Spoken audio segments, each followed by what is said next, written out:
a glass of wine and poured another. Told the bad boy come right over. Left both doors open wide. He said you best be armed, I'm coming inside. I grabbed my QQ and some Merlot. Called my husband, said here we go. Message detectives on my phone. The bad guys coming, I'm not alone.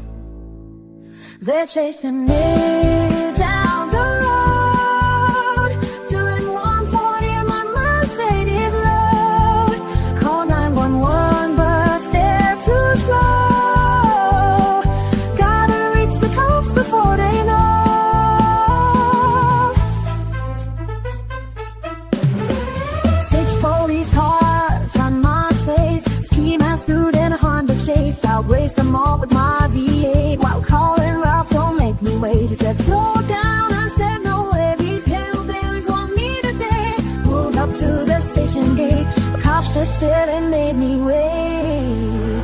They're chasing me down the road, doing 140 in my Mercedes load. Called 911, but there's a slow. Gotta reach the cops before they know.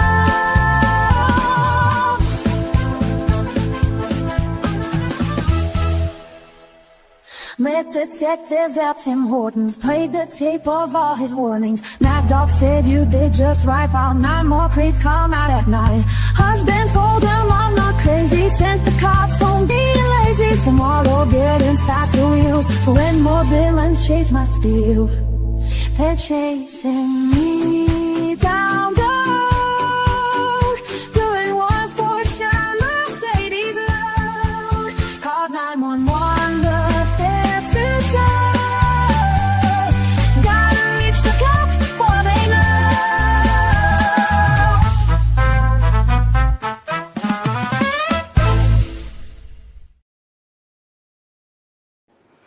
I think I need to have a bit of a blood off and make another video of some sort.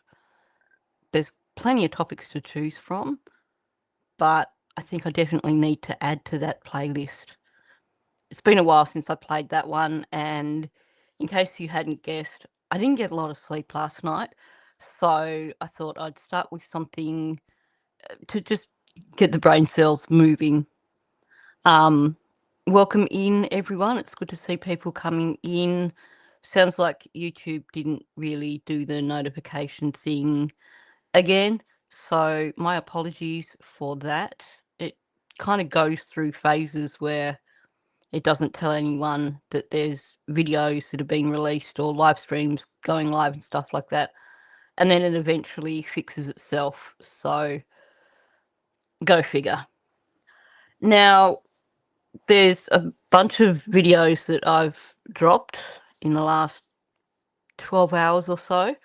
A few more of the Mackenzie Sharilla things, and I'll be working again on some more of that interview that her father did. There's also some panel discussions that her mother did that I want to dive into, but I'll also be uploading more of the phone calls for anyone that is interested.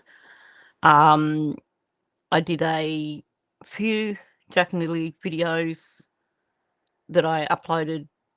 One of them I just did as a premiere because I figured I wouldn't be asleep anyway, so I just did it as a premiere so I could chat with people.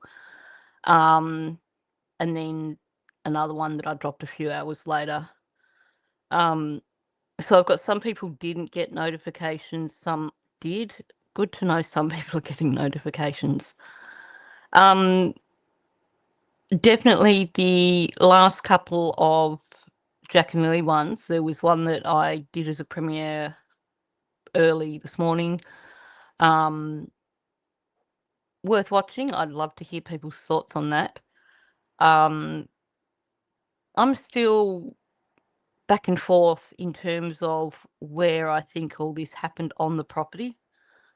I know Janie does I'm showing you where it happened, and she shows them the driveway and she walks them up to the cabins and everything. But there's also things that are said that mean that I can't discount something happening in the house as well.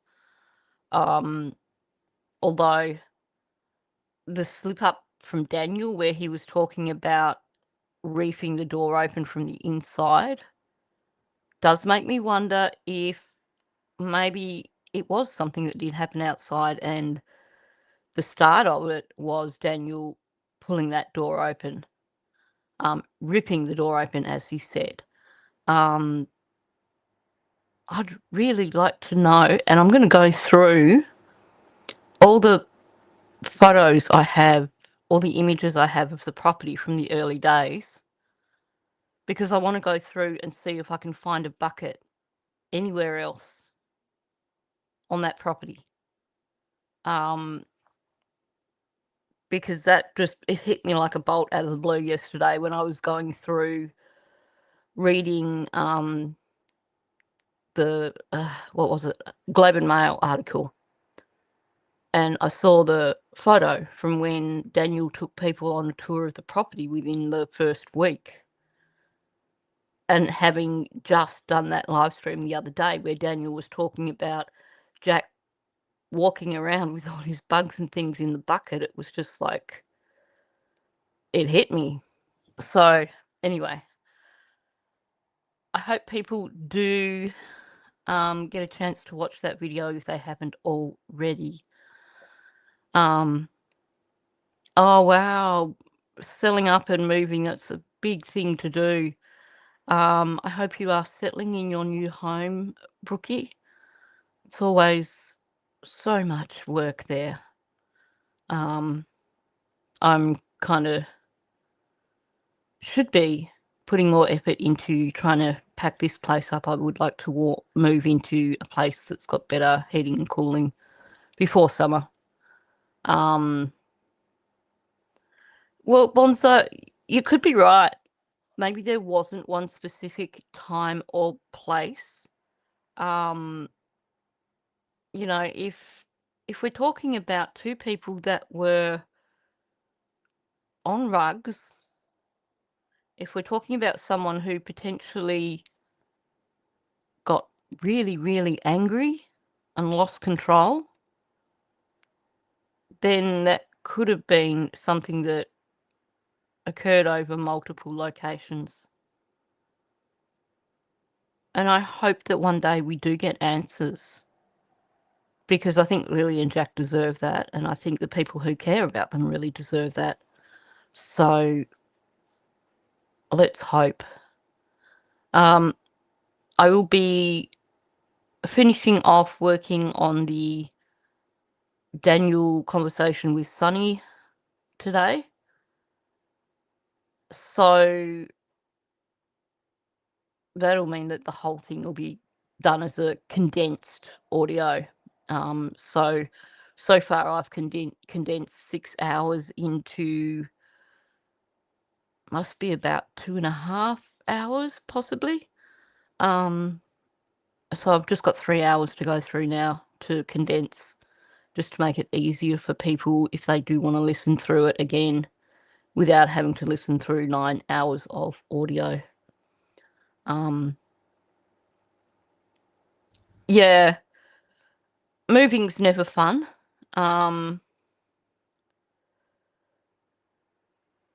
But you know, you reach a point where downsizing is always a good thing. You now have air conditioning. That is always a bonus. That is my goal. We're supposed to be headed in for a really, really hot summer, and this house is like a sauna. You can't cool it. So, you know, last summer with having, you know, week-long spells of 40+ degrees temperatures, I can't go through that again. And Taka, my old dog, I don't think she can go through it again. It really, really knocked the stuffing out of her. Did I see the CBC interview from a couple of months ago? The one they held for a year about Daniel. I might have missed that one. You would think I would have caught it, because I did do another video where I put all the media interviews and stuff together, was it just that one small clip?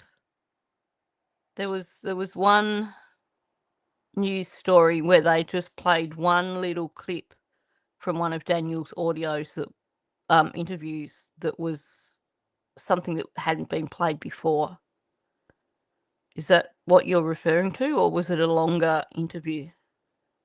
Because I can't think of any other ones, but I do recall that there was a bit of extra stuff put out, and I would dearly love to see the media channels start putting out a bit more of interviews that they've done with Daniel, and even a bit more of that Malaya interview.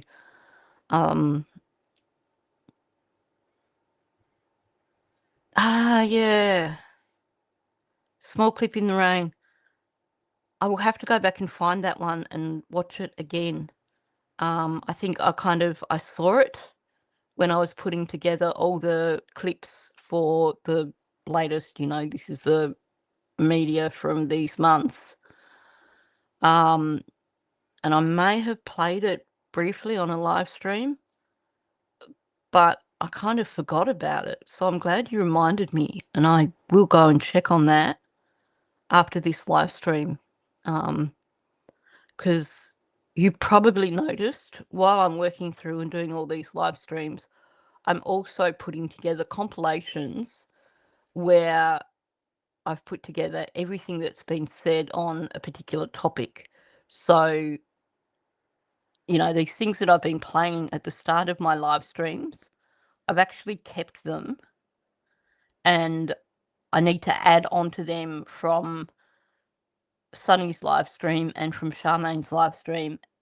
And I want to eventually have a collection of every topic, every part of the timeline, and what has been said each time, so that we have all the different stories together. So I do need to go and find that clip also. Welcome in, Madeline. It's good to see you. Now, before I go on with the Charmaine live stream, I'm going to play a news story from here in Australia. This is a case that I've been following in the background for quite some time. I've connected with the father of this little girl, and I was considering doing a remote, attending court by remote this week, but I thought it might be a bit heavy, and given that I've got a lot of other heavy cases on, I thought trying to attend a coroner's thing, even remotely, could be a bit overbearing. But this is a case that I am going to be tackling. I don't know how much I will be tackling it. I'll get an introductory video out, and then I need to kind of suss out what it is that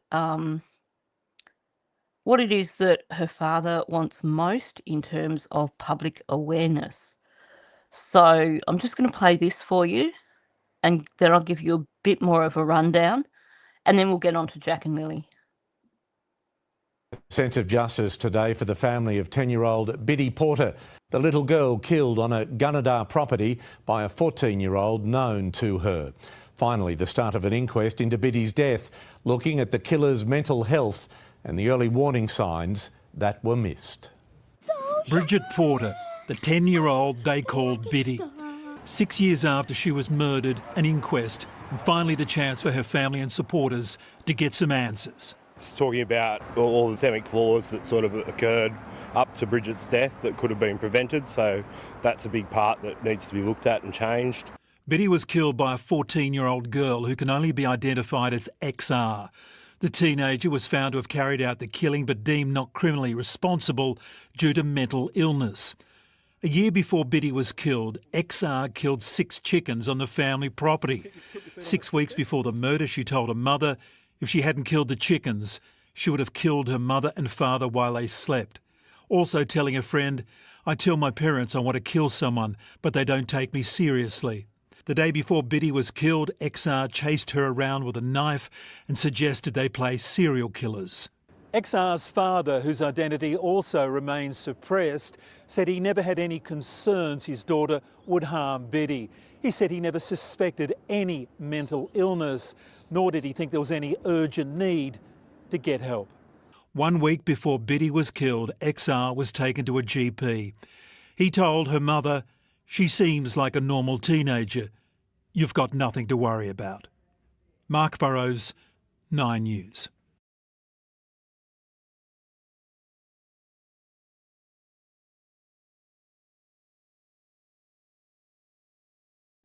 Okay, I was muted, sorry.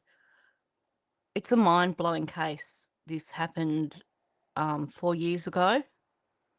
And up until, I think about 6 months ago, this suppression order that prevents them from saying the name of the offender, that protects her parents so their names aren't published, also basically took Biddy's name and her family's identity, meaning that there was this suppression order which even prevented Biddy's name being given. So she was stripped of her identity, essentially, as a victim in the interests of protecting this 14-year-old offender. Anyway, Dom and Rebecca, her parents, have been just fighting for changes. They've been fighting for awareness. They've been fighting for Biddy's name to be given back to her, essentially. And there was I think it was a 60-minute story about probably 6 months ago where they finally told her story. And now Dom's just really fighting for some changes to the system. The 14-year-old, what they haven't mentioned in the news is that she was actually related to Biddy. It was school holidays. Biddy went there to stay there with family for a bit of time. And the mother of the 14-year-old and the siblings of the 14-year-old had gone out, I think, milking cows, I think it was. They'd gone out to do the morning chores, and Biddy hadn't been wanting to get out of bed yet. She was tired, so they just left her there with the 14-year-old, and the 14-year-old butchered her. It's just up the road from you, Bonza. Wow. Yeah, I think many Australians won't have heard of this case. And certainly no one overseas will have heard of this case because they suppressed it to protect the 14-year-old. Welcome in, Dawn. So I want to get this story out there to give Biddy back her identity, essentially. And also because there are so many failings around this case. The thing that worries me, now they're saying that the 14-year-old they're saying it was early onset schizophrenia. She gets day release. It's only 4 years since she brutally murdered this 10-year-old child. And they give her day release, which I find concerning. And I think there's a lot of failures in the lead up to what happened, based on what I know already about the case. And I think it could have been prevented had people paid more attention to what this girl was saying, had people not discounted the fact that she was only 14. Because 14's still capable of doing horrible things, as this girl proved. She had, I think it was a machete. It was either a machete or a cleaver, like a really big knife that she even had a name for. She had a collection of knives. She told her parents that she wanted to kill someone, and they let her keep the knives. It's baffling. And now you've just got these families that are just completely shattered. So I will be doing some stuff on that case because it does need to be out there. I think people need to be aware of that. I'd love to see a big content creator like Emma Kenny or someone tell the story.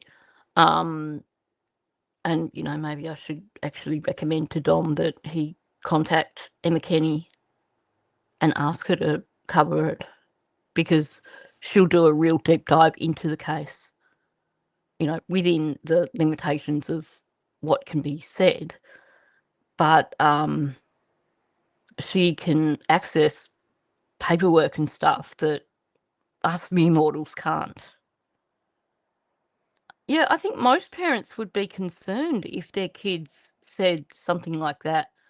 I mean, if your kid said to you, I was reading in one of the articles, and apparently the chickens needed to be culled anyway. But this girl just basically just went and killed them, which I cannot fathom. And the mother's response was, oh, well, we were annoyed that she didn't actually ask us first, or something like that. It's like they weren't quite with the program either. Because if your child is talking about wanting to kill someone, even if you do go to a GP and the GP says, oh, you know, she's perfectly healthy, fine teenager, nothing to worry about, I'd be escalating it. I would be concerned. And I think that's one of the reasons why I want to get this case out there and heard, because it's something there definitely needs to be awareness about, that parents do need to pay attention to things like this, because they could be a warning about something major. It really is baffling. And I think it's another example, though, of the failings of the Australian justice system, the failings of the mental health system. And I think there needs to be more public awareness of all sorts of things like this. You know, mental health in terms of, you know, understanding things that are not normal in terms of mental health. That's the thing. It's not a GP issue. And for a GP to brush it off and say, oh, she's just, you know, she's just a normal teenager, you've got nothing to worry about, that's not right, in my opinion. A GP, if a parent takes their child to the GP and says, I'm concerned about this child's mental health, they've been saying these things that concern me, then that's not the decision for the GP to make. The GP should, right then and there, do a referral, because they are not qualified to make an assessment on mental health. And I think there's too many GPs who seem to consider themselves experts on everything. Yes, these are often whole family problems. Welcome in, Grover. I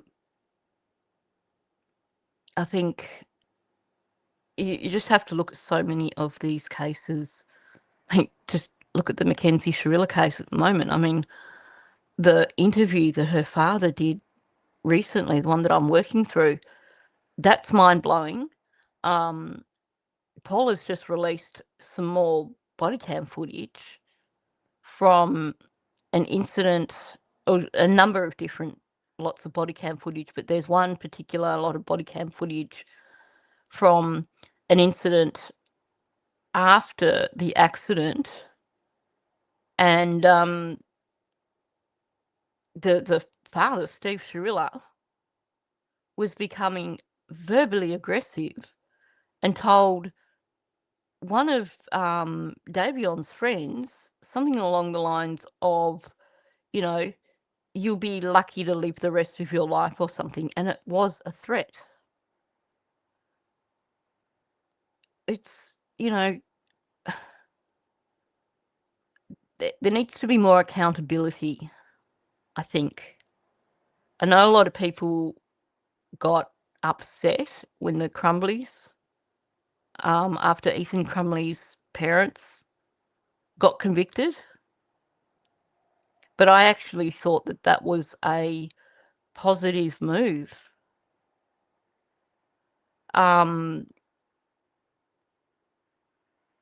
Because, you know, they did enable him and they did cover up for him afterwards.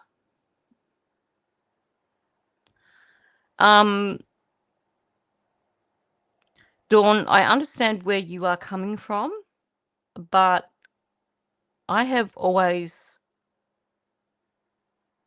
focused on the victims on my channel. One thing I've learnt is that you don't buy into the drama, you don't respond to the drama. This live stream will be going public after it's finished, so there are things that I'm just not going to address publicly, and I also want to maintain my privacy. That's all I'm going to say about that.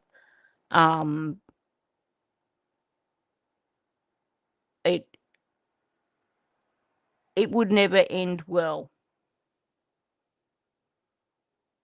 No matter what I say, it would never end well.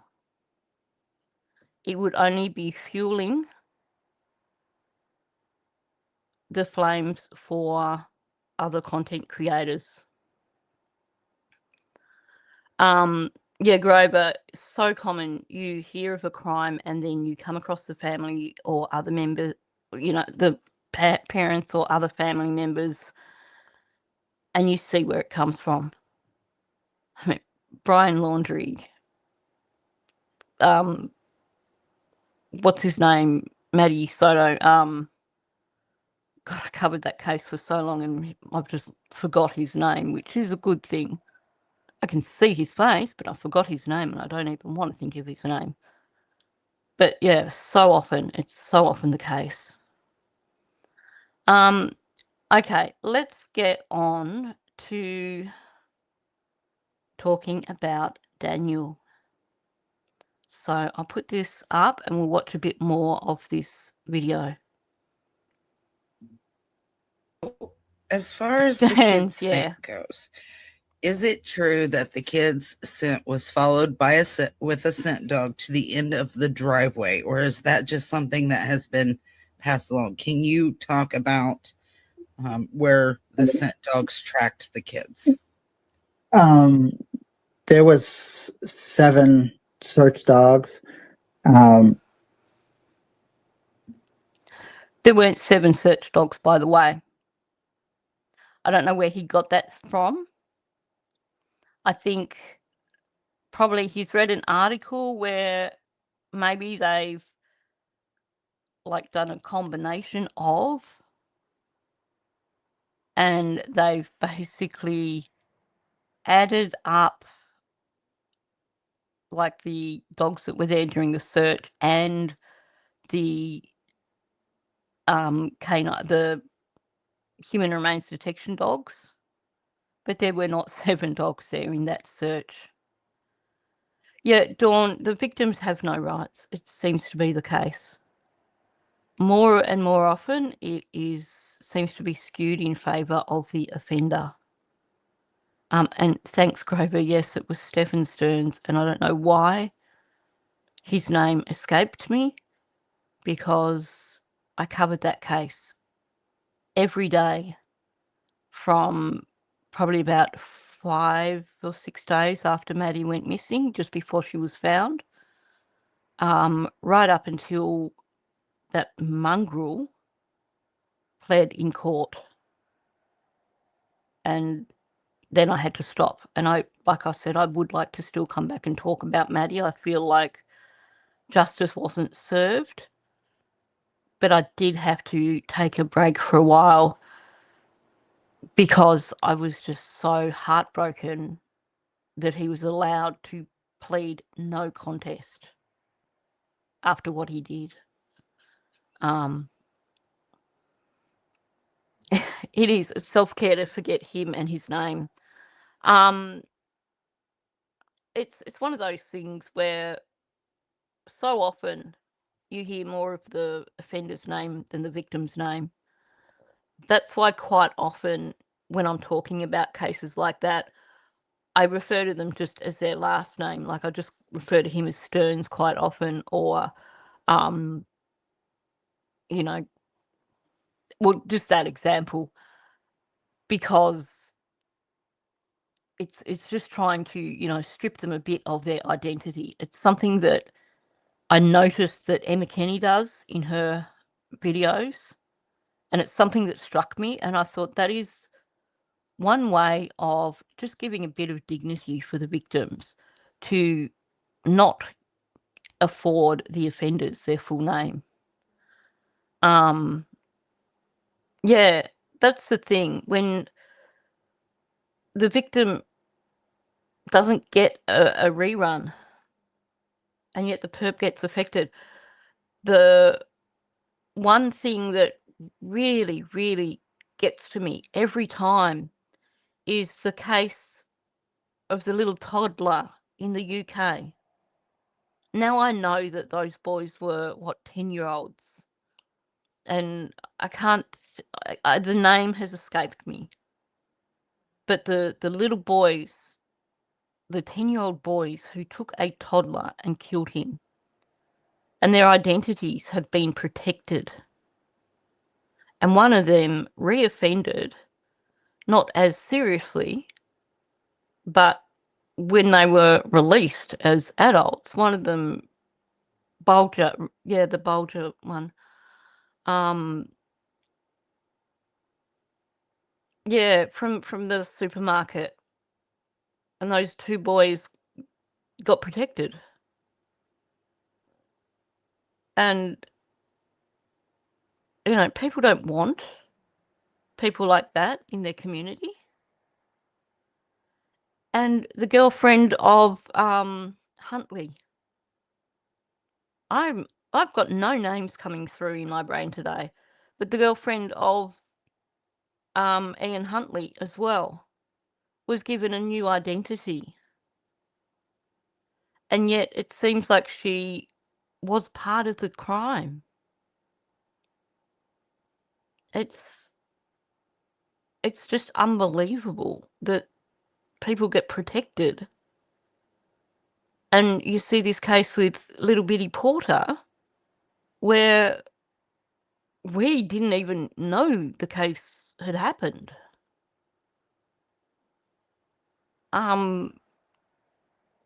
It's the girlfriend's name is like Michelle, or no, not Michelle. I don't know. I can't remember. She was a teacher's aide, and the girls knew her, and they believe it is because I've been up all night. I got a few hours sleep before the live stream. I woke up. At the very least, Huntley's girlfriend had guilty knowledge, that is for sure. It's been speculated that it was her who lured the children into the house. And it wouldn't surprise me because I got really bad vibes from watching her do her interviews. Especially the one when she's there with this card that the girls gave her. Like, she's an odd woman as well. But, yeah, no, the struggles with remembering names at the moment, I didn't get a lot of sleep. I was going to try for a sleep in, but I woke up, looked at the clock and went, okay, if I get up now, I can do a live stream. So, yeah, a little bit sleep deprived, but pushing on because there's so much that I want to get through. So, no, there wasn't 7 dogs. Not during the search. And I think even if you looked at the search dogs and the cadaver dogs, I think at the most you'd be talking 5, maybe 6. Yeah, there's so many cases and so many names. It's just incredible. That went through the property. I mean, every kind of dog you can imagine. And that, as far as I know, I wasn't here for most of the time, right? I was searching. So, I don't know if that's what actually happened. I mean, I only can continue to spread that rumor because I don't know where I heard it from. I don't know, who said it, or did a search member say it, or the dog handlers. I don't know. But the driveway's not very long, so maybe the dogs did come down into the yard and track to the end of the driveway. But Welcome in, Princess. Okay, so this conversation about the scent dogs tracking a smell to the end of the driveway. And first of all, this over-exaggeration with 7 dogs. And every kind of dog you could imagine. He loves to exaggerate things. What's interesting here is he's kind of backing off from it. So he's like, well, as far as I know, and, he wasn't there. So he's only going by, what he's been told. And then he's like, I don't know if that's what actually happened. The thing is, this report about the dogs tracking a scent to the end of the driveway hasn't been reported by RCMP, and it hasn't been reported by the media. It's only come from that property. And I'll come back to that in just a moment because I want to point out something that Daniel said here that really stands out, and I think it's a bit of leakage. He said, I can only continue to spread that rumor. Well, a rumor is something that is not based in fact. Or at least maybe it has a little bit of fact, but is not based in fact. So here he is talking about the discussion is, did the dogs really track a scent to the end of the driveway? Where's that coming from? And he says, I can only continue to spread that rumor because I don't know where I heard it from. And then he's got to say, I don't know. He keeps saying, I don't know. And then he's speculating over where he might have heard it. So I might have heard it from, search members or dog handlers or something. Yes, scent dogs were the wrong choice because people, of course a dog was going to track a scent to the end of the driveway because we know, for starters, that Cindy was parked on the road because you look at the text messages between Cindy and Malaya when Cindy was on the way. And Malaya specifically had said to Cindy, park on the road when you get here. So even if a dog did track a scent to the end of that driveway, tracking the scent doesn't mean that it knows which direction that individual, the person who sent it followed, went in.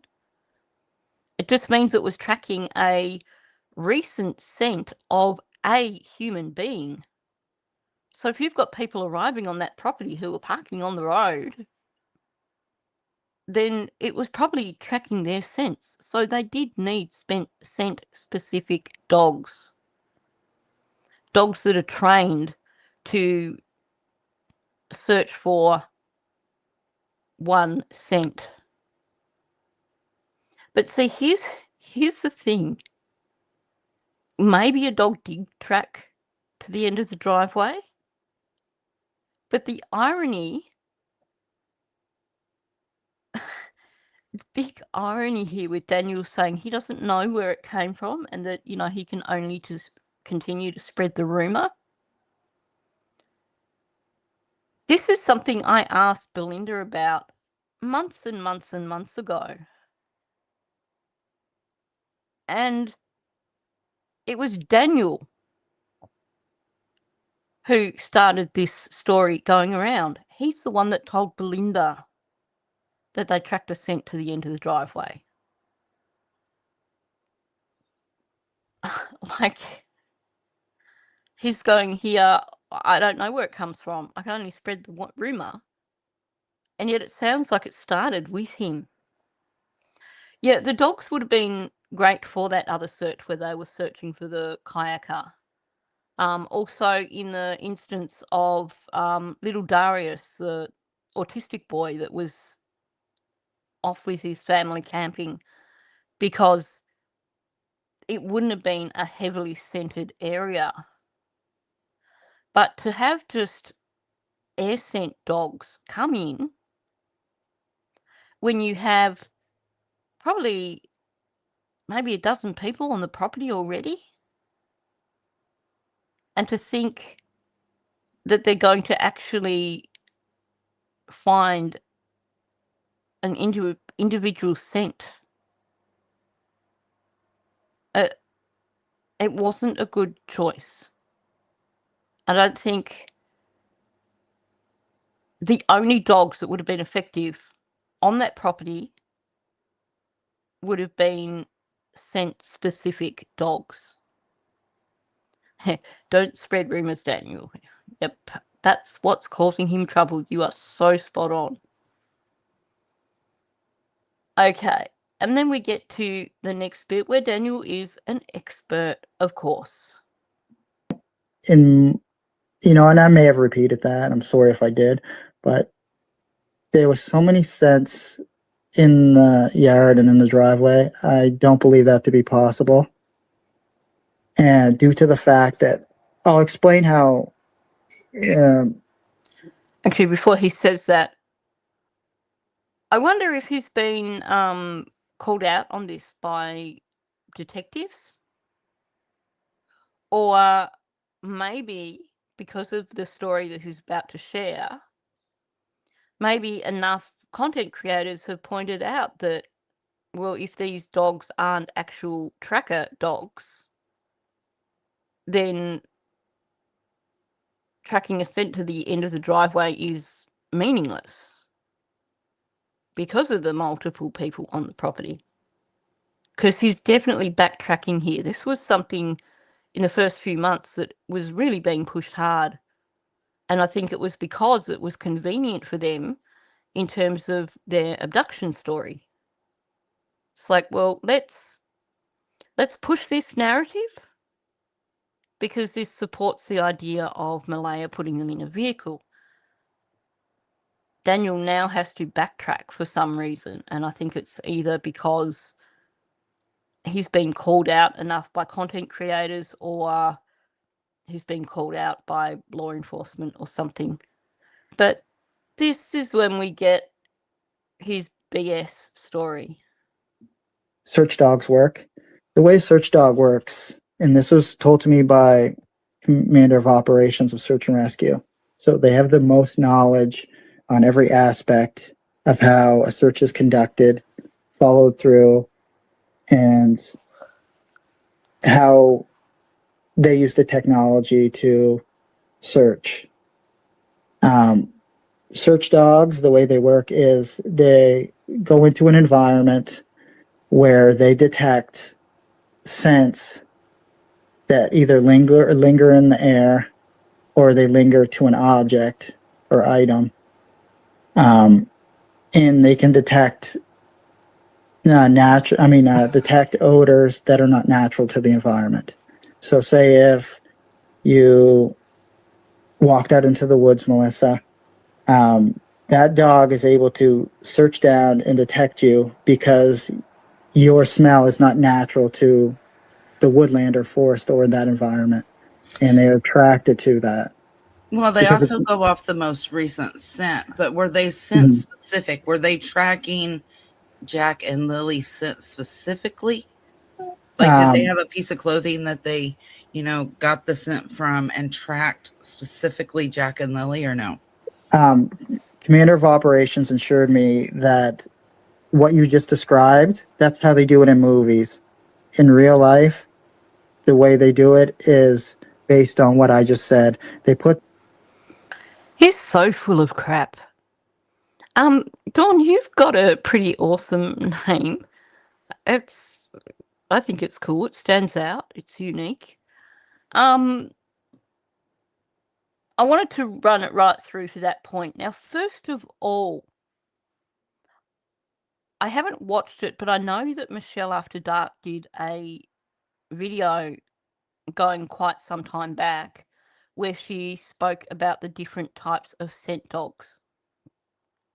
Now, what Daniel's saying here, before we get into his claim that dogs can't hunt for specific scents, and I'll replay the video that I played the other day, he's talking about tracking and scent dogs, two different types, and this is not getting into the scent specific. This is talking about ways of tracking. So air scent dogs they're basically tracking from the smells in the air, the chemicals in the air. So they're really only good for if someone's just been through that area and they can smell the human smells. But then there's other dogs that are trained to scent off a track that's been made. So like where someone's been walking through the grass and the grass is broken and there's a scent on the grass that, shows that someone's been there because they have interacted with the grass. And those dogs will track an exact track.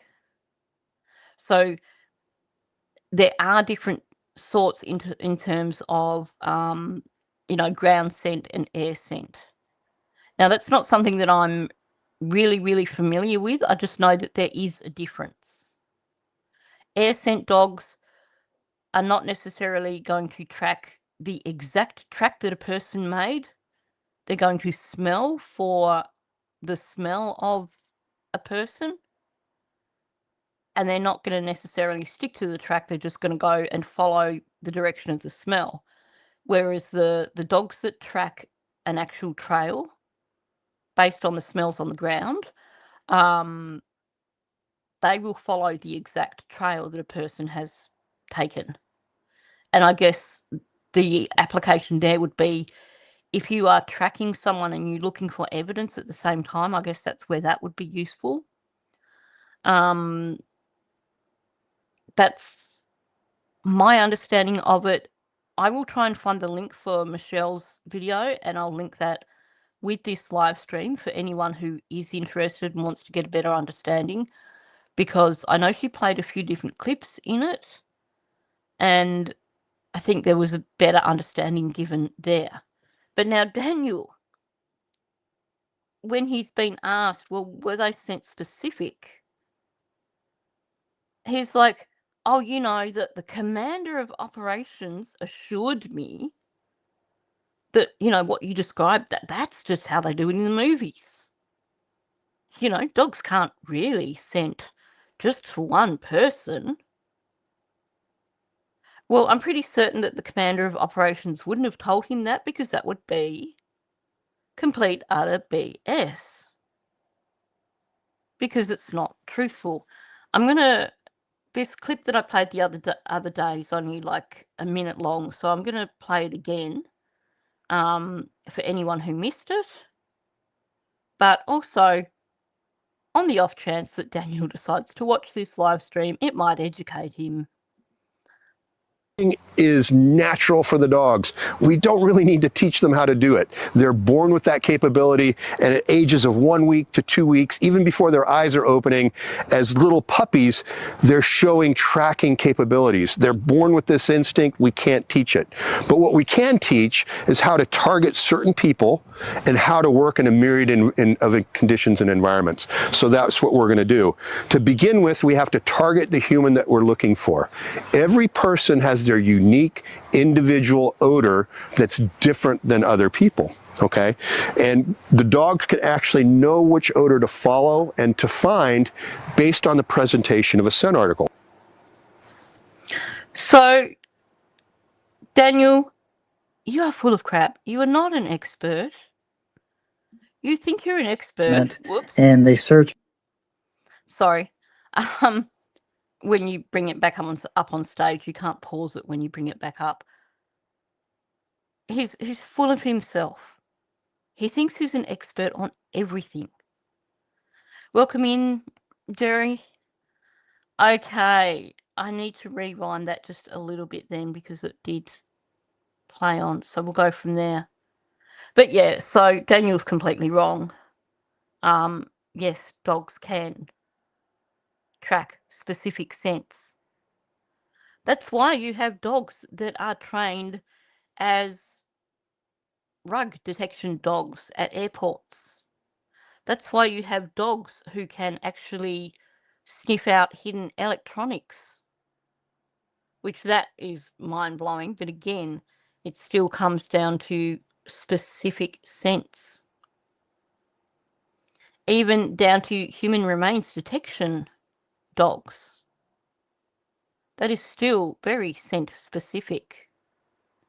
They are trained so precisely that they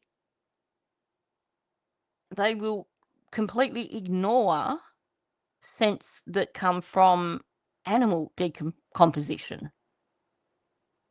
Which, for anyone who followed Maddie's case, the big question around Maddie's case was, why did Canine Archer alert to the wheel arch in Jen's vehicle,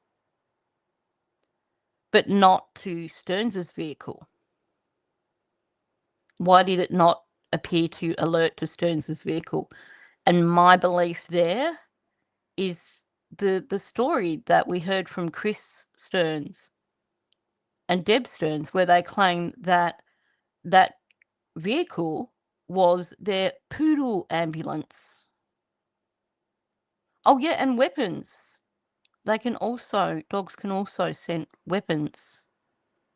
And food, dogs in customs, money, they can be trained for all sorts of things.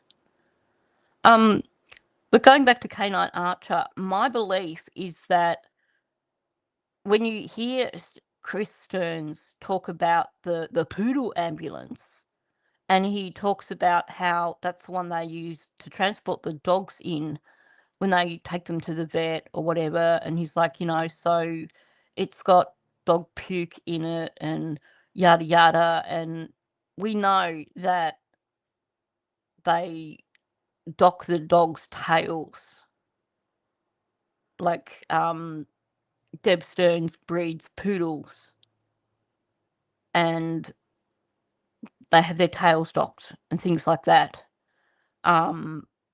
So it is highly likely that that poodle ambulance had so many smells in it from dog puke, probably, little bits of blood from pups that have been taken to have dew claws removed or tails docked or something, so that because that was something that had been in that car and continually reapplied in that car, essentially, probably his training was like, oh no, this smells like animal, not human, I'm going to ignore the vehicle. That's my belief, because otherwise he should have alerted to that vehicle.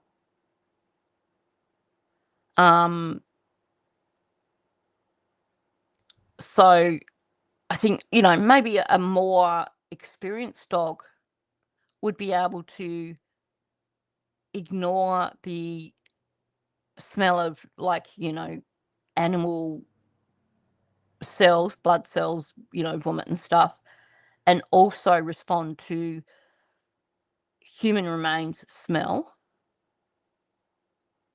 But I think, given that it is such an important part of their training to ignore the smell of decomposition of animals, I think that's probably why Canine Archer didn't. Brandy, I agree. The description we heard from Janie, I think it was, or Daniel, Janie, where she talked, she gave a specific description that sounded just like a dog alerting. Oh, the dogs wandered around the property, and if they stopped, the handlers just went up to them to see what they were looking at, and then off they went again. She told us the dogs alerted. So, and not only that, the wording in the press conference after the dogs went onto Gairloch Road was so very careful. So very careful.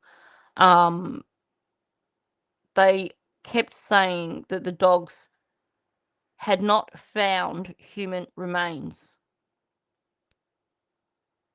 They didn't specifically say that they did not alert on the property.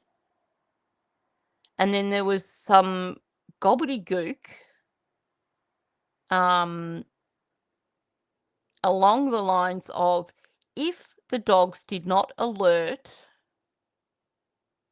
on that property, then that would mean either there were no scents on that property or they did not alert. Something like that. Yeah, see, that's where Janie didn't understand.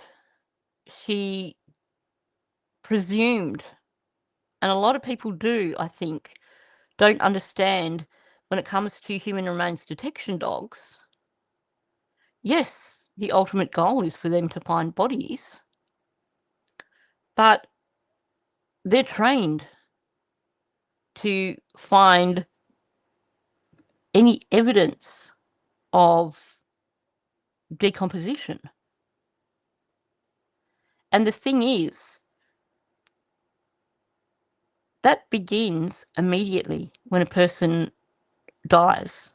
Now, obviously, the smell is going to increase, but one of the things I keep going back to is the Kristen Smart case, because we know that whatever happened to Kristen Smart, Paul killed her in his dorm room, and he contacted his father immediately. So his father was there pretty damn quick. So it's my understanding that Kristen was removed from that dorm room within an hour of her dying.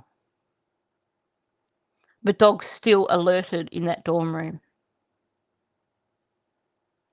because you still get cells that are coming off a body. There's the composition, the chemical composition changes immediately. And also, if you've got body fluids that are, connected with someone dying, that's another thing that the dogs are going to detect. So if a body was there, they're going to alert. Yeah, I think it is quite likely that there was evidence burned in the wood stove, because the comments by the dog handlers certainly make you wonder. They really do make you wonder. Them asking about the wood stove certainly could suggest that there was evidence burned there. So, maybe that was one of the locations where the dogs alerted. And Daniel got very defensive when he was talking about that too. Brandy, I agree. I think some clothing was burned. And yes, maybe even the backpack was burned. Although I find it interesting that Daniel kept pushing about that they never found any evidence. I think there were things that were expected to be found. And maybe they were found and no one was told, or maybe they weren't found. The blue jacket, just to be clear on that, Daniel's still pushing about this blue jacket. That blue jacket is accounted for. And that comes directly from Belinda. There's a lot of talk about that about 6 months ago. And I think Cheryl told Belinda that Malaya has that blue jacket. Initially, it was a green jacket. Oh, I'll have to go back and listen. That wouldn't surprise me. I think this claim that Daniel makes of that he would know what was missing because he packed all the kids' stuff up so he would know what was missing or something like that. I don't think Daniel has the faintest clue what all the clothes were that the kids had. I think,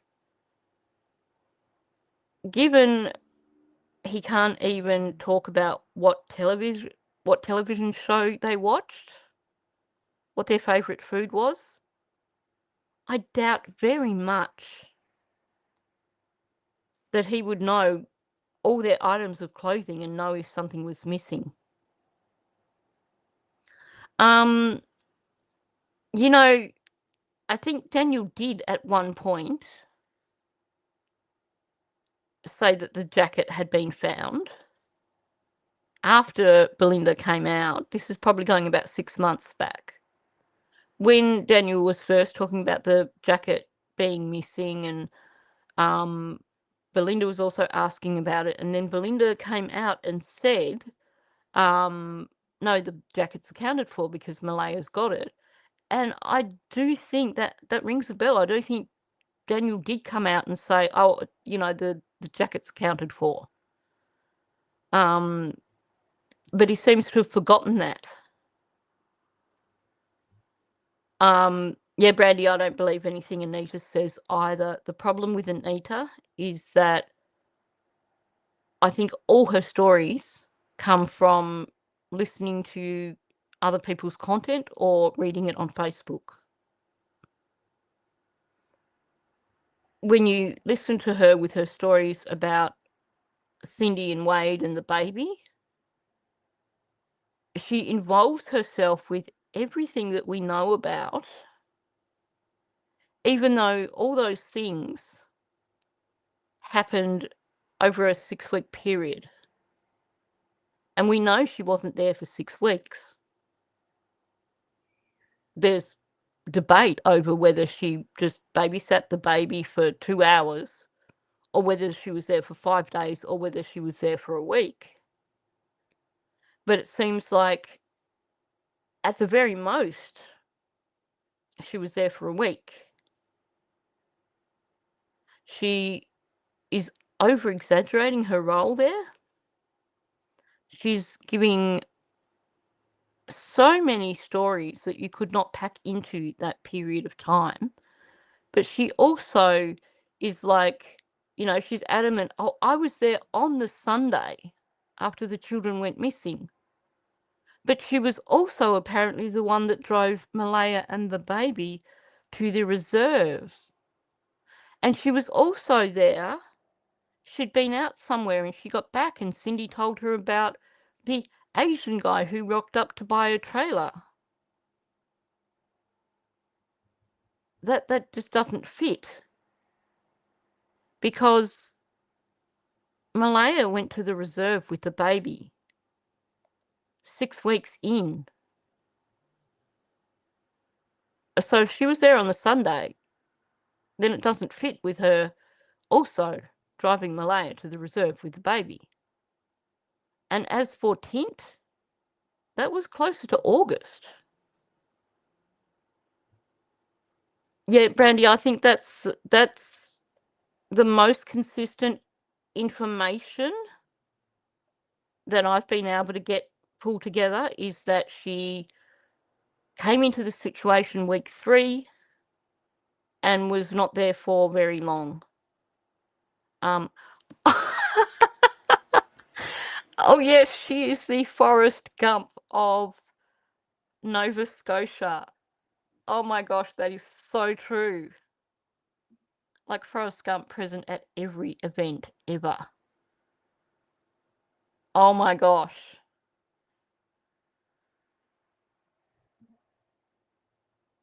Well, I thought too that she was planted by Darren. It's hard to tell what's going on with these people because the stories change. Darren came out really quickly and was like, I support Anita. She's a lovely person. And, you know, and something about her partner. And what was interesting is that he specifically referred to her, Jamie, as Jamieson, which is something that only she's mentioned, but not a lot. When she's talking on Vodka Man's channel, she usually refers to him as Jamie. So that to me suggests that Durwood does know them and knew them before all this came about. And there are things that he said that when you look at the situation, makes me think that there is that connection. That is the whole connection there. But now they're like against each other.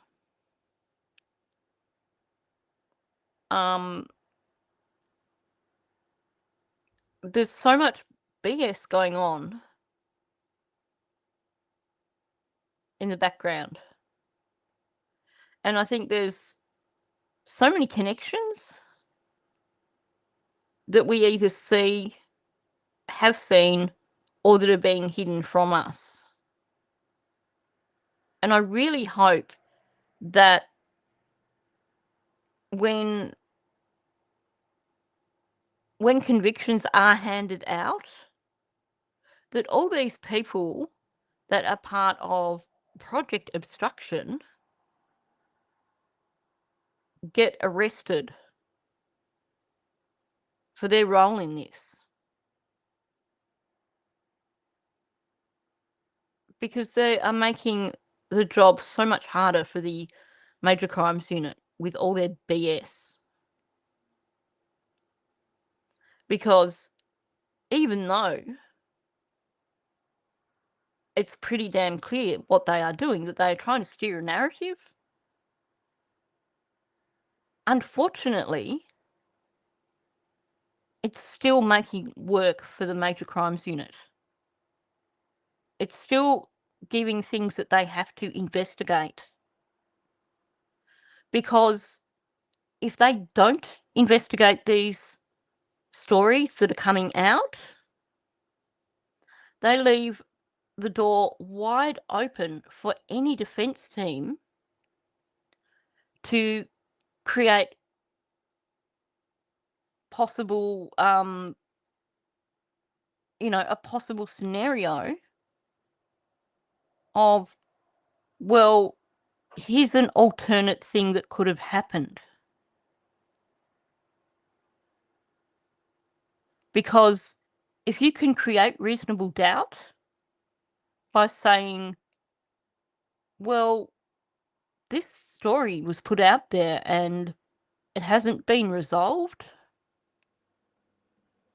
that could be enough to convince a jury not to make a conviction. We saw that with Richard Allen.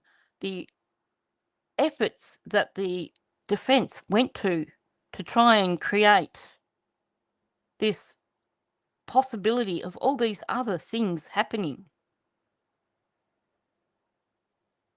And that's what it feels like with this Project Obstruction.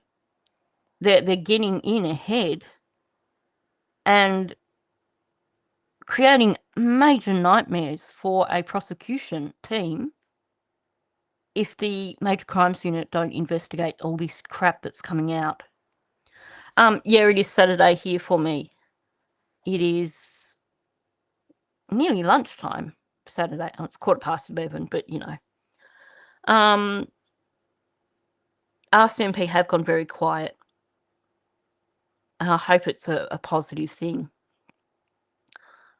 I think seeing Rob McCammon looking so confident, seeing him looking a bit more rested at that last press conference, that gave me a lot of hope. So I do hope that we are headed towards justice. Anyway, let's go for a bit more of Daniel. Not that I really want to hear him, but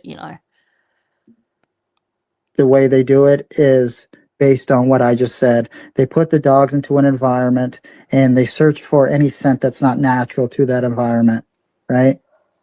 So the natural scents that would be out in a forest area would be trees, leaves, leaf decaying matter, plants, flowers, and, animals that live in that environment because the animals leave their scent. And so you can't just give a dog clothes and they go off that scent and detect what they're trying to find. the guy's a moron. Sorry, I just had to throw that in there. He thinks he's an expert, but he's not really an expert on anything. He knows just enough about everything to think he's an expert, and to convince people who are ignorant that he's an expert. Because you can bet that there's probably people commenting in people's videos all around now saying, yeah, but you can't give them a piece of clothing and just track them from a piece of clothing. That's only on movies. Because Daniel said it. They're only trained to detect scents in an area that's not natural to the environment. Did the kids have a normal bedtime routine?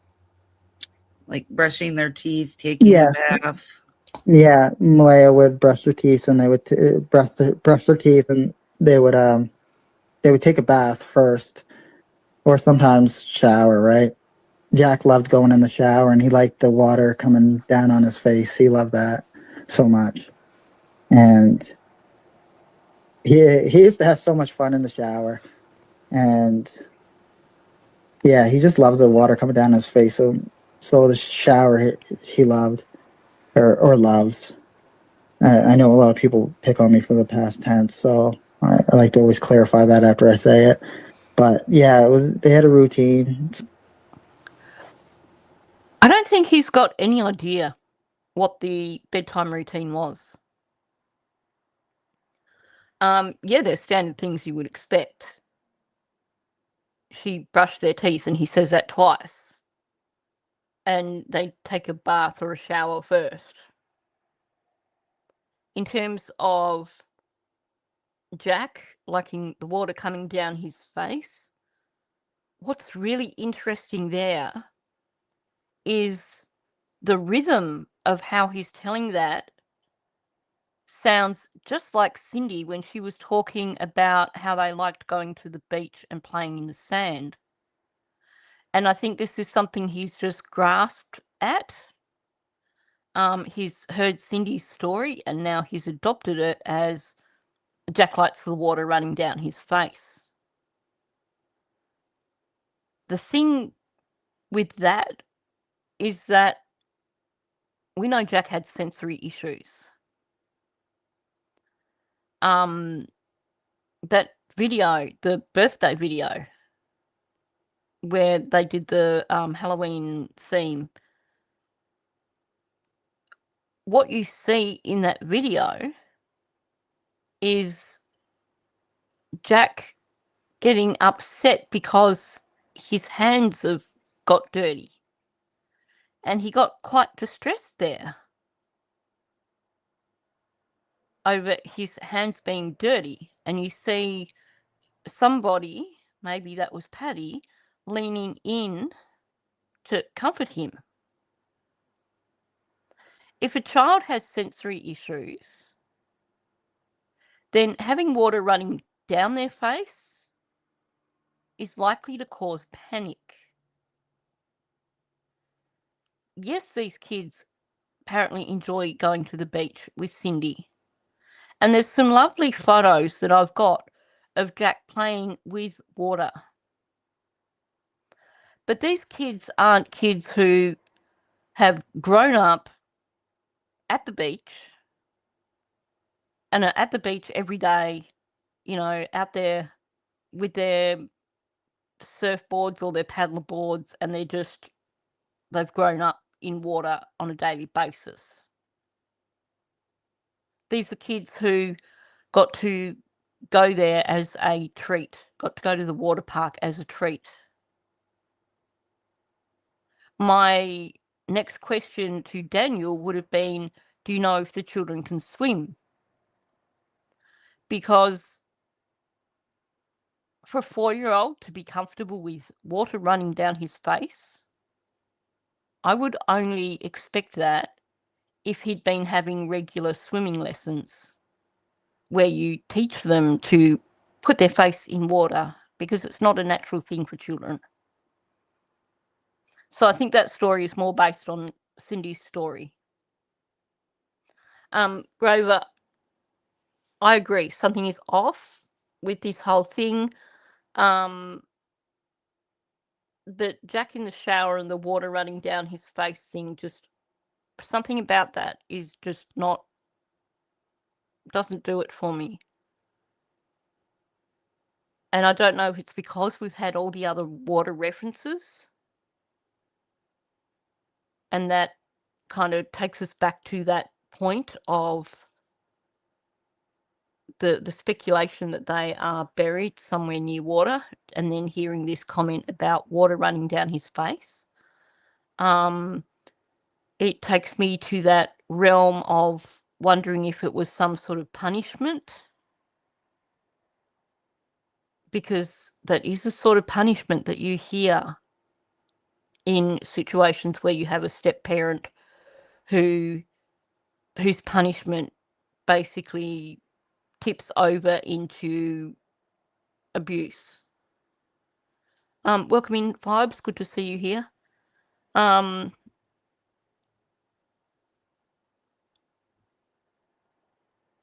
Big Dog and Prime Possum were what I used to tell kids it's time for bed. Not familiar with that. Yeah, good point. How many people, when they're washing their children's hair, put a face washer over their eyes when they wash their hair. It's most children do not like water in their face. It's one of the big things you see when children are learning to swim. One of the biggest causes of panic when children are learning to swim is having their face in the water.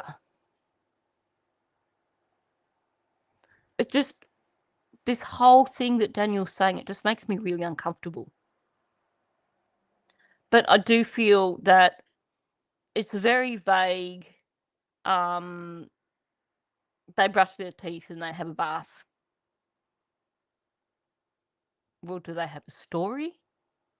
Is there anything that's done to settle them in? I don't think he was even remotely involved in getting those children ready for bed, and doesn't know what was really the process for getting them to bed. Yeah, we grew up with bedtime stories always. A lot of families still do that, thankfully.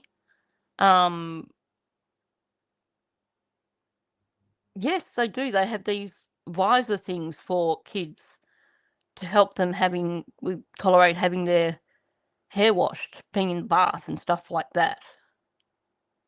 But, could just do it like the old-fashioned way of using a jug so that you're pouring it down backwards away from their face. 7:30 every night on TV, depending which channel you were watching. Aha. I grew up in a place that had ABC and one commercial station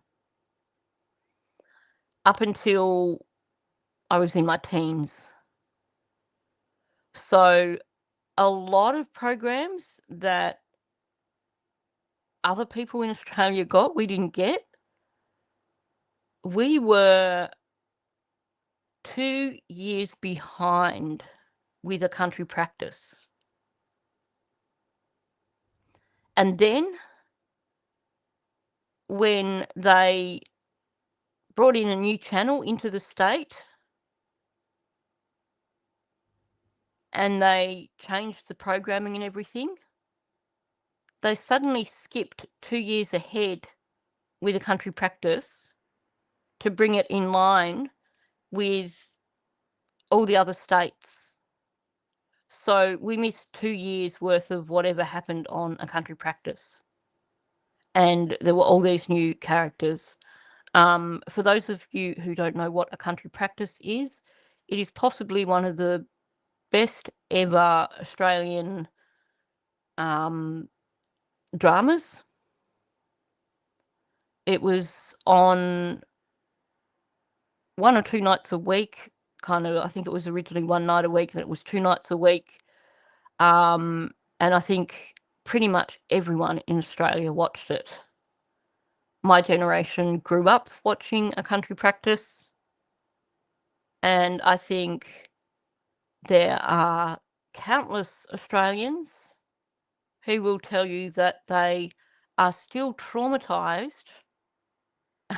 Bonza is going where I'm going. There are countless Australians who will still tell you that they are still traumatised about when Molly died in A Country Practice. For me as a teenager, on a night when my mum was busy, so I had basically had to, that particular night of the week was my night I sorted my own dinner, watched A Country Practice, and Mum got home a bit after A Country Practice, and I was home alone as a teenager watching when Molly died. And yes, I was traumatised by it. So yes, you will hear so many Australians who were around when Molly died, they will still tell you that they are traumatised by that event. And I think if I were to watch reruns, I wouldn't watch it again. I think Anne Tenney did an amazing job with that. And Shane Porteous, I think it was, there were two Shanes, Shane with a W, and I can't remember, and Shane Porteous, and I can't remember which was the one that was Molly's husband, but you can't believe I didn't give a spoiler warning.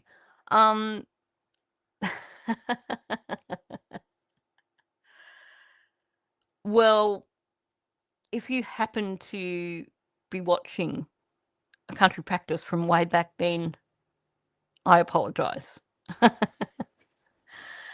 But it is something that the whole of Australia knows about. It is something that has become etched in Australian memory. And I think every Australian who was around and watched the country practice will tell you about their experience. Porteous. Yep. He actually lived near my father. I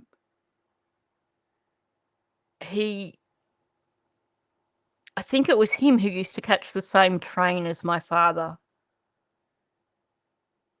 quite often, because my father worked down in Sydney and then he'd catch the train back up into the mountains. So, long days. There's actually quite a lot of Australian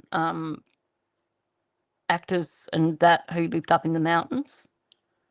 Seems to be a popular place. I know Rebecca Gibney lived up there for quite a while, but then she actually moved to somewhere around Launceston in Tasmania. And I think she may have moved back to New Zealand and then just travelled back to Australia for work. But there's still a lot of Australian actors and actors living up in the mountains. And there was certainly a lot around the Katoomba area. It's a beautiful place to live, but damn cold. Yeah, Dawn, I agree that there has to be several people that are part of this cover-up. There probably was 1,000 episodes of A Country Practice. It ran for years and years and years. Primeland, yeah. I think too, property prices up there were quite high, or still are quite high. And I guess, if you're an actor, you've probably got the luxury that you're not working 5 days a week all year round. You get your holidays and stuff. So, it's probably good to have somewhere quiet to get away to. 1,000 episodes of A Country Practice. That wouldn't surprise me at all. Wouldn't surprise me at all, because I don't know how many years it ran for, but it was part of the Australian psyche, essentially. You would be hard pressed to find any Australians who did not watch A Country Practice. Not back then. It would have been cheap because it was isolated. Good point. I think, isn't it like about 2 hours to get from, if you go by train, I think it's like a 2-hour train ride to get up to like Katoomba. And I don't know what the road's like, but I think the road's kind of a bit windy. There's a channel doing reruns of A Country Practice. Oh, wow. I will have to check it out. It was definitely my favourite show. and it is so iconic. That and Blue Healers was another one that I loved.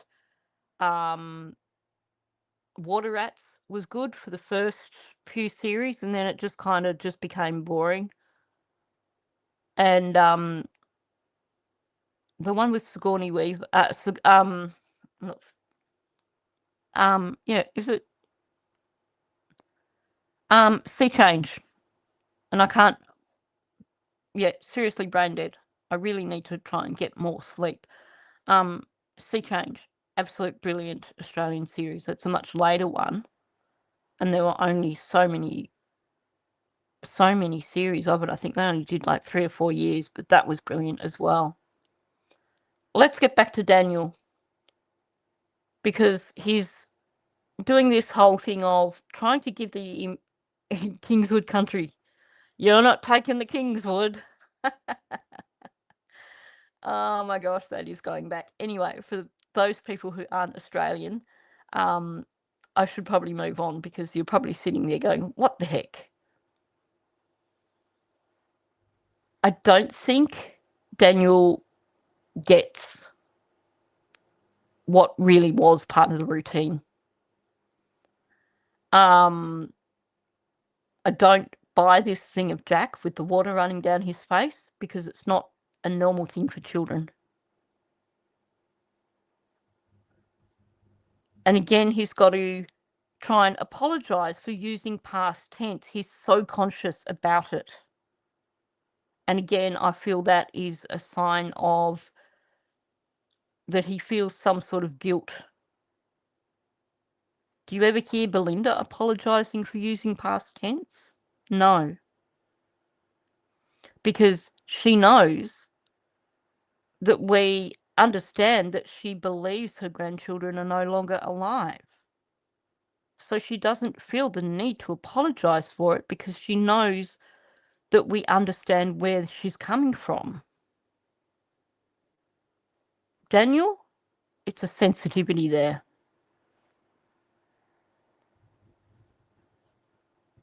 Different times. Sometimes it would be 7 o'clock, 7:30. Sorry, I'll run that back just a smidge.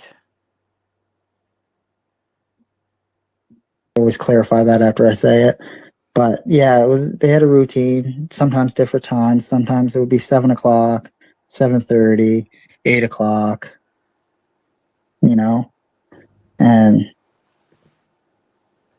But it was never like you stay up as late as you want. Nothing like that on school days or anything like that. Sometimes they would stay up later. They would stay up to like 9 or something like that on the weekends, right? When they're not in school. But there's been lots of times they go to bed at 6 or 6:30, right? If we're out during the day and we get home and they're really tired, they would go to bed earlier. Word salad. And yes, damage control. It's all BS. Yeah, so true. Most 4-year-olds don't like showers. Most 4-year-olds, their parents will give them a bath because it's easier. It is human nature to not automatically like having water running down over your face. It's a survival instinct. Now, listening to what he's saying here, I speculated when I was saying about how Daniel just doesn't seem to even know in terms of like what they watched on telly or what they like to play. I speculated that maybe he was spending a lot of time after work hanging with Jordan. And I can't help thinking that maybe when he was working, he didn't get home till after the children had been put to bed.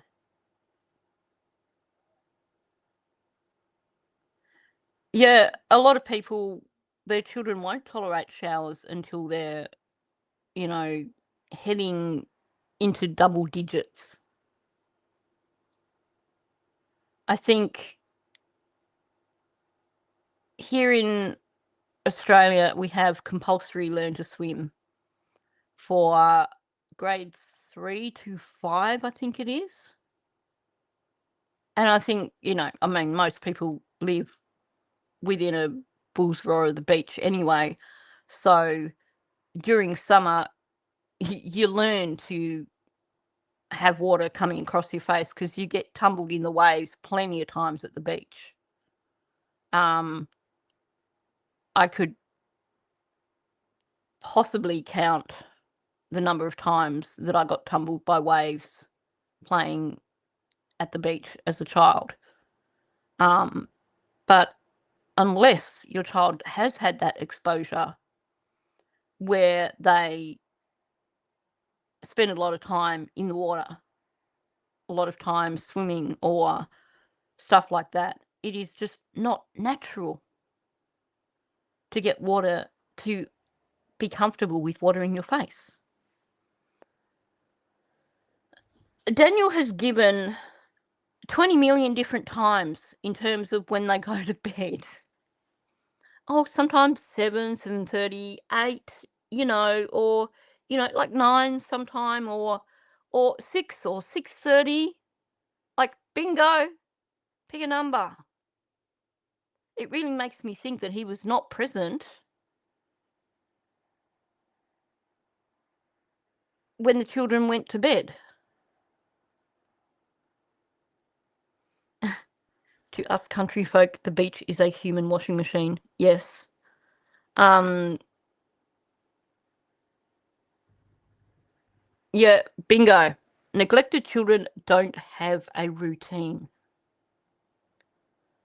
He offered up. It was never like, you stay up as late as you want. And then he corrects with, nothing like that on school days or anything like that. I don't think there was a set bedtime for these children. But I also don't think that Daniel was very involved with it. I think the reason that they were put to bed in their clothes sometimes, because I don't think it happened just once. I suspect that Malaya was just like, oh, let's just get him to bed. I mean, yeah, he doesn't even know what time he goes to bed. Thank you, Carol. Very much appreciated. Which school days? Yeah, the ones that they actually went. And it makes you question if maybe some of these missed attendances were because the children weren't getting enough sleep, because they didn't have a routine. Because tired, cranky kids do become unwell very quickly. Yeah, Jack was too old for diapers, in my opinion. I know there's people who defend that. But my experience, just as an Australian, is that at 4, children are not usually in diapers. Anyway, I know that's a topic that gets people going, so I won't go too much on that. But he says something here that I need to pull him up on. He's trying to give the impression here that they're good parents. They had a good routine with these children. They made sure they got to bed at a good time. So I am going to bring this up. This is from the documents. Hopefully I haven't hidden it too much with putting Wednesday and Thursday over it. But this is Malaya's account part of her account that is in the documents. On Wednesday at 10:19, they arrived home for the night. Malaya talked about Lily's loyal blanket, blah, blah, blah. So Daniel's version of it was they left her grandmother's around 9:30, got home around 10:30 p.m. So Wednesday night, those children got to bed really late, which, according to Daniel, would be many, many hours after their bedtime. Their story, Malaya's story about Thursday night, has them getting to bed around 9, or maybe it was 10 o'clock. And she claims they usually go to bed around 7. Daniel's claiming here that there's lots of times when they go to bed at 6 or 6:30 if they'd been out during the day and they got home really tired. Well, if you got them to bed after 10:30 on the Wednesday night, wouldn't they have been really, really tired on the Thursday? Meaning, wouldn't they have been going to bed early, like 6 or 6:30, as opposed to 9 or 10 o'clock?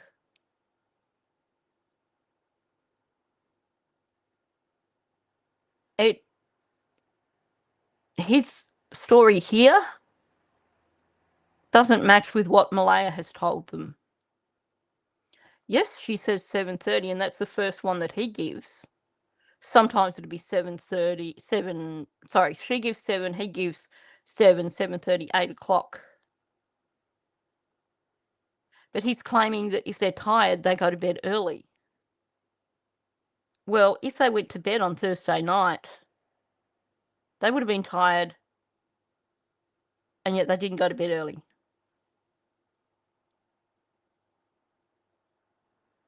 I don't think these kids ever got an early night. I think that's another reason why they were struggling at school, because they weren't getting enough sleep. Yeah, I definitely Bonza. Children who are like, even teens need a good 10 hours sleep.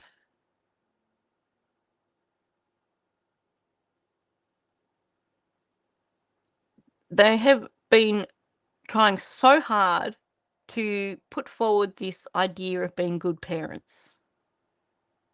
Yes, exactly, Grover.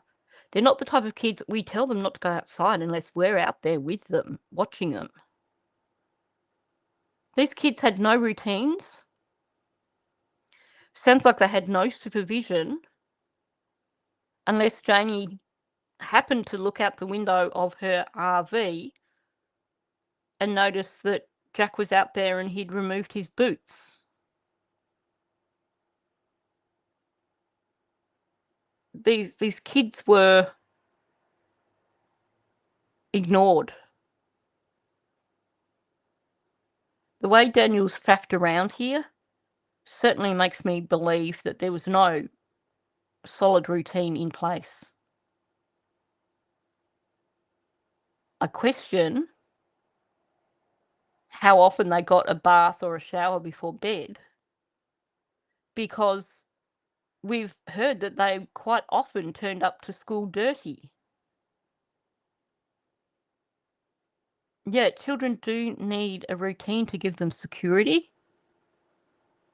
But not only that, in terms of children getting enough sleep, if they don't have a routine in terms of this is the time that you go to bed, this is the routine that we go through before you go to bed, which helps your brain to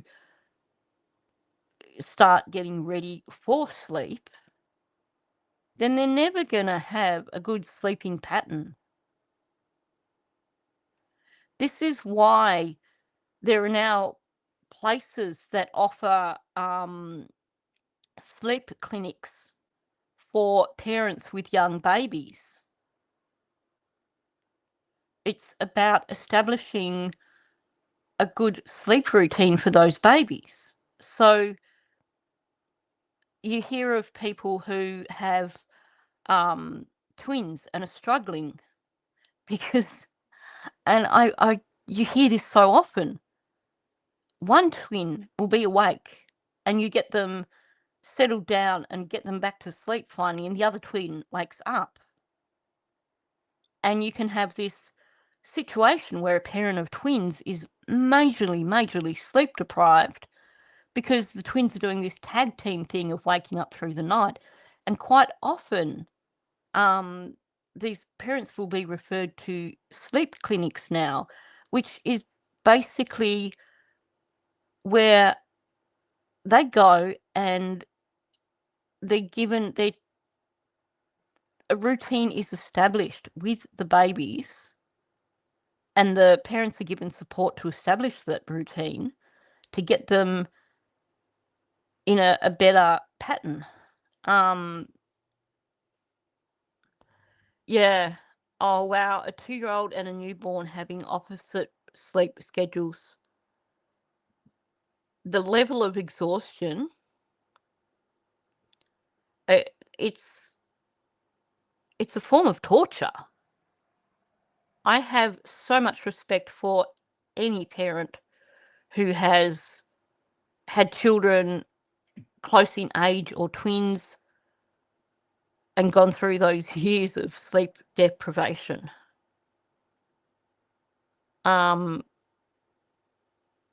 Yeah. I mean, I know a lot of parents do go through it, but it is... I can't even begin to imagine the exhaustion. Yeah, I think at the end of the day, what we're looking at here is a family environment where both the adults were on rugs of some sort, and the children were mostly left to fend for themselves and were given no routine. Now, I'm going to keep going. Oh, trying to press the play button. There's no play button there. Okay, we'll keep going with this for a bit longer. Listen, I'm going to run and plug in my phone here, or I'm going to run and grab my charger. So you two can talk while I run and grab my charger right quick, because my phone's at 3%.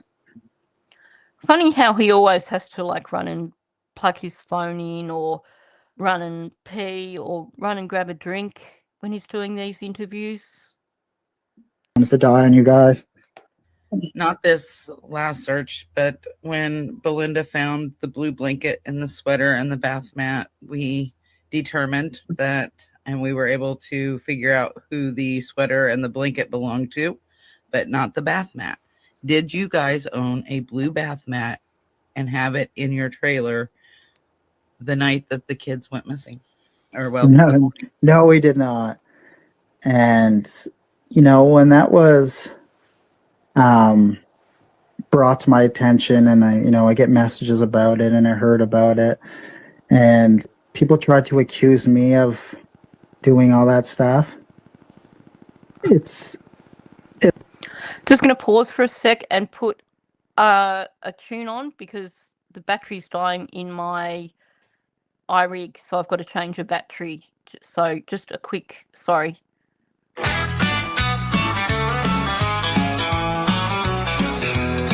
I'm a math man, yeah, I count cans, live in a trailer with rusted pants. Mom's dog's bald, it's got no flair, lost all its hair, and it don't care. Pink blankets, lies I've told again, footprints vanish like phantom friends. I'm Superman, Daniel, faster than wind, stronger than a chopper with a rotor spin. I rake my driveway for Mom shakes her fist. Super Daniel, yeah, I can't be missed. I like this one better, I think. Not allowed on Mama's ATV. She says I drive it recklessly. X wrote her name on my mirror in red. Now I'm searching cold. It's like I lost my head.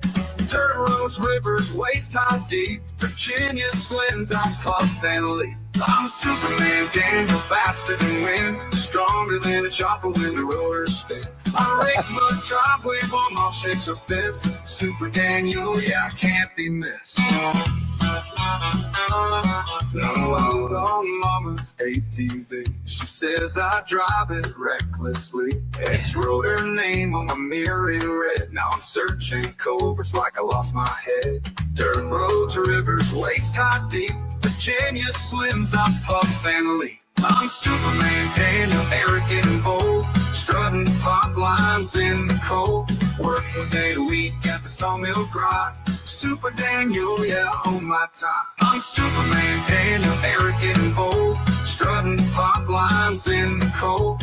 Working day to week at the sawmill grind. Super Daniel, yeah, I own my time.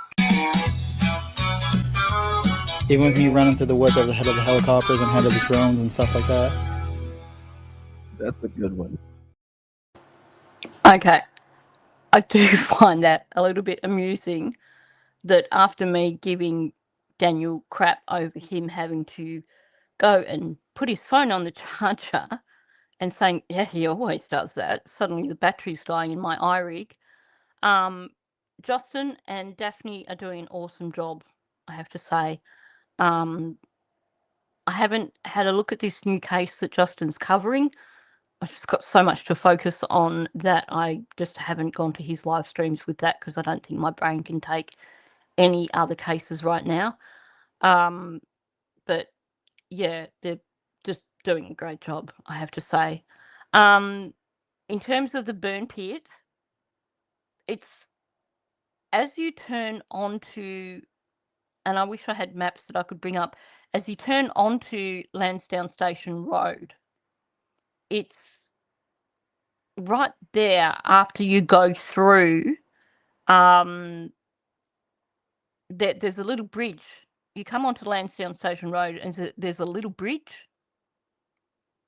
And you cross over that bridge, and then on the left, straight after you cross over that bridge, is where the burn pit is. So all around where that burn pit is water. So it is very close to water. So I'll run it just a little bit back because I just kind of messed up that audio with the needing to change my battery. But I thought if I try and change the battery, I won't be able to hear the audio, and then I won't know where it's up, and then I'll get completely confused. So I had to just pause. So we'll go back a few seconds just to get where we're at. Brought to my attention, and I get messages about it, and I heard about it, and people tried to accuse me of doing all that stuff. It left a real sour, feeling or taste in my mouth that people continue to think that I'm some evil person and I've been planting evidence, and that's complete bullshit. Like, I never went onto Bradley's property. I never took his kids' sweaters or whatever they were. I don't know anything about the bath mat. And now, I believe that Daniel had nothing to do with the sweaters and the bath mat and everything. I have different theories about that. But anything, to me, anything that connects to that private investigator is suspicious. Yes, he was running through water behind Brad Wong's place. That's a good point. He was also what do they call it? The beaver pond or something up behind their property. He's mentioned a few different areas where there was water. Also mention of water around McLeod's Road, which is interesting because directly behind his uncle's property, almost opposite the beginning of McLeod's Road, there's an old mine. And I'm still very interested in these old mines that are around the place. I believe, Daniel, that he's had nothing to do with those items that were found. I can't see a motivation for him to place them there. But I can't discount the possibility of them being planted by somebody. But what he's doing here is interesting. He's using something that he can deny. He can give a believable denial here in terms of he never went on Bradley's property. Well, he went in the water at least. He never took his kids' sweaters. It wasn't actually his kid's sweater. It was his wife's sweater and his kid's T-shirt. So that there tells me that he has no idea. And he's like, I don't know anything about the bath mat. But in giving this denial, he uses that to say, oh, it leaves this sour taste in my mouth because people continue to think that I'm some sort of evil person and that I've been planting evidence. What he's doing here is presenting something that he is innocent of, in my opinion, and using that to play the victim. I didn't do anything here, and yet people are accusing me of being a monster. People are accusing me of planting evidence. It's a way of offering a denial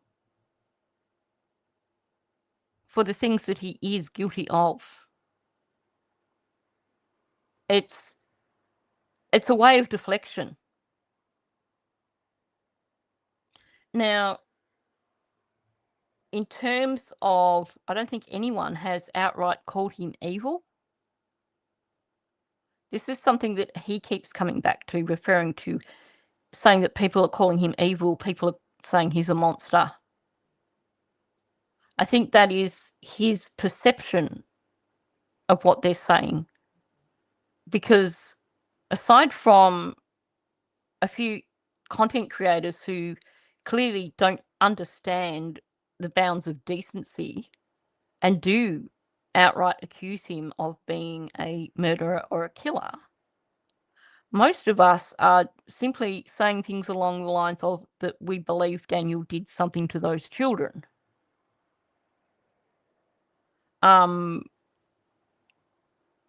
His guilt is kind of showing through here. But he's trying to deflect from it using something that he can claim I have nothing to do with at all. That's my opinion anyway. I just want to finish going through this stuff about the Brad's property, and then I'll wrap it up there, I think. And, I brought this to investigators and they said, like, as they usually do, Daniel, it's all bullshit. We know it wasn't you. We know you're not doing that shit. Like, sorry for my language, but we know you don't, we know you're not doing that. Like, and it would be foolish for us to even entertain it. That's why the RCMP didn't want any of that as evidence. Because they just see the absolute bullshit. Sorry for my language again. The absolute bullshit that surrounds a lot of this case. And there's been so many people that came out and talked. And it's provided no clarity or anything. It's almost like this investigation went from Lily and Jack to that's attack the people that were on the property. Okay, I wanted to play that right through because he goes through again to playing the victim. Oh yeah, Anita and Vodka Man and the Unbalanced Man have all said those things, which they really shouldn't. Now, do we really believe that the RCMP is going to say that to him? Oh, we know it wasn't you, Daniel. We know you're not doing that stuff. We know. We know you're not doing that. You know what Daniel's done here? He put his foot in it big time. And he's just admitted guilt without realising he's admitted guilt. He's just admitted that the RCMP are still investigating him because he's bending over backwards to assure us that in terms of the blue blanket and the top and the bath mat that was found, he's bending over backwards to say that the investigators have assured him that they know it's got nothing to do with him and that they know that he's not doing that and he didn't plant that. And then he says, and that's why they didn't want that as evidence. He hasn't actually twigged to what he's just said here. Even though the RCMP is not going to say any of that crap to him, he's turning around saying the RCMP don't believe that this is linked to the investigation. They don't believe it is linked to Daniel. And that's the key point here. He's claiming that the RCMP have said to him that they know that this sweater or whatever is not linked to him. And he cites that as the reason that the RCMP didn't want those items. He's basically saying they don't want them because they're not evidence against me. But I don't think he's realised what he's said. He's put his foot in it big time. No police officer is ever going to speak to someone like that. It's Daniel's creating this fantasy story where he's buddy-buddy with the police officers. And, there was that, I think it was with DT, where he's like, and they were even speeding on the highway just because they're relaxed about it and, because we're such good mates. Trying to give the impression that, these are all his friends, which we know it's not the case. Good night, Dawn. Thanks for coming in. That's pretty much where I was going to wrap it up to, but I did want to get to that point of Daniel putting his foot in it and saying, essentially, even though he's bullshitting about this RCMP stuff, they would never say that to him, but his very story makes him look guilty because he's saying, he comes up with this story of, they tell me, they're not going to look at those things because they don't, they know I would never do that. They know that I didn't plant those things. And that's why they don't want them as evidence. They don't want them as evidence because they're not connected to me. And they need evidence that is going to prove my guilt, is what he's just basically told us. Gotta love when these people just don't think about what they're saying. When they don't realise that they've just leaked a major, major truth here. Thank you, Daniel. That was top notch.